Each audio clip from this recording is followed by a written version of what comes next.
જાલોદ નગરપાલિકાના ward number 4માં રસ્તાની માંગણીને લઈને વાયદાનો થપ્પો રમતા નગરપાલિકા ચીફ ઓફિસર સ્થાનિકો દ્વારા અનોખો વિરોધ કરાયો।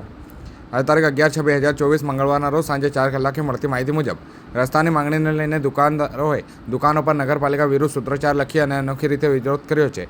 જાલોદ નગરપાલિકા વિસ્તારમાં અંતર્ગત આવતા વોર્ડ નંબર 4માં ટાવરથી લઈ સિટી ગ્રાઉન્ડ સુધીનો રસ્તો છેલ્લા 8 માસથી નગરપાલિકા દ્વારા તોડી નાખવામાં આવ્યો છે અને તેનો નવીનીકરણ માટેના આ વિસ્તારોના રહીશો દ્વારા નગરપાલિકા ચીફ ઓફિસર અને એન્જિનિયરને કેટલીય વાર લેખિત, મૌખિક અને ટેલિફોન રીતે નવો રસ્તો બનાવવા માટેની માંગ કરી હતી। તેમ છતાં આજ દિન સુધી કામગીરી ન કરાતા સ્થાનિકો દ્વારા વિરોધ કરવામાં આવ્યો છે। અહીંના રહીશોને અહીંથી આવન જાવન કરવા માટે ઘણી બધી તકલીફો પડી રહી છે। આગામી દિવસોમાં ચોમાસું બેસે તે પહેલાં જ રોડ બનાવવા માટે અહીંના લોકો દ્વારા માંગણી કરવામાં આવેલ છે, પણ નગરપાલિકાની સત્તામાં બેઠેલા અધિકારીઓ કામ ન કરવાનું મૂડમાં બેસેલ છે તેવું લાગી રહ્યું છે। અહીંના રહીશો દ્વારા રોડ બનાવવાની માંગ કરવામાં આવી છે, ત્યારે ખોટો વાયદો કરવામાં આવી રહ્યો છે। આ રોડની માંગ કરતા રહીશો આ વિસ્તારમાં રહીને કોઈ ગુનેગારો બની ગયા હોય તેવો જવાબ આપી રહ્યા છે।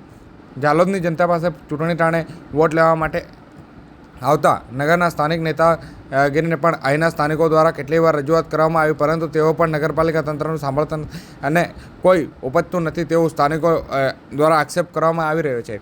જાલોદની જનતાની સમસ્યાનો ઉકેલ જો સમસ્યા નહીં આવે તો જનતા હવે ટાવરના પ્રજાપ્રતિવાસ અને સિટી ગ્રાઉન્ડ વિસ્તારની સોસાયટીના રહેવાસીઓ ફરી આંદોલનના મૂડમાં આવશે તેવી પણ ચીમકી ઉચ્ચારી છે અને નગરપાલિકાની ચૂંટણીનો બહિષ્કાર કરશે તેવી પણ ચીમકી ઉચ્ચારવામાં આવી છે।